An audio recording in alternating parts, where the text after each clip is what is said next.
എറണാകുളം കോതമംഗലത്തെ 10ാം വർഷത്തിലേക്ക് കടക്കുന്ന എന്റെ നാട് ജനകീയ കൂട്ടായ്മയുടെ സോഷ്യൽ ഓഡിറ്റ് നടന്നു. എന്റെ നാട് ചെയർമാൻ ഷിബു തെക്കുംപുറം അധ്യക്ഷനായ പരിപാടിയിൽ കഴിഞ്ഞ കൊല്ലങ്ങളിൽ ചെയ്ത സന്നദ്ധ പ്രവർത്തനങ്ങൾ വിശദീകരിച്ചു. പദ്ധതിയുടെ ഗുണഭോക്താക്കളുടെ അടക്കം വലിയ ജനപങ്കാളിത്തം ഈ പരിപാടിയിൽ ഉണ്ടായി. കാഴ്ചയിൽ പതിയുന്ന വൻ വികസന പദ്ധതികളെക്കാൾ അവശരായ മനുഷ്യരുടെ ജീവിതങ്ങളിൽ തൊടുന്ന പദ്ധതികളാണ് എന്റെ നാട് ജനകീയ കൂട്ടായ്മയെ ശ്രദ്ധേയമാക്കുന്നതെന്ന് സംസ്ഥാന പ്ലാനിംഗ് ബോർഡ് മുന്നംഗം CP ജോൺ.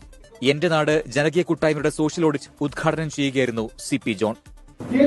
കോതമംഗലത്തെ പ്രതിനിധീകരിക്കുന്ന സമയത്ത് നിർണായകമായ ചുവടുവെപ്പുകൾ കോതമംഗലത്ത് എന്ന് പറയുന്ന ഈ കിഴക്കൻ ഗ്രാമമായി ഇപ്പൊ പട്ടണമായി വലുതായിട്ടുള്ള ഈ പ്രദേശത്ത് ചുവടുവെപ്പുകൾ നടത്തി വയ്ക്കാനായിട്ട് സാധിച്ചിട്ടുണ്ട്. അടുത്ത ഒരു വലിയ ചുവട് വയ്ക്കാൻ സാധിക്കുന്ന അതിന് അർഹനായ ആൾ നിങ്ങളുടെ ജനപ്രതിനിധി കൂടിയായി ഇവിടെ വരാൻ പോകുന്ന ഷിബു തെക്കുംപുറമായിരിക്കും.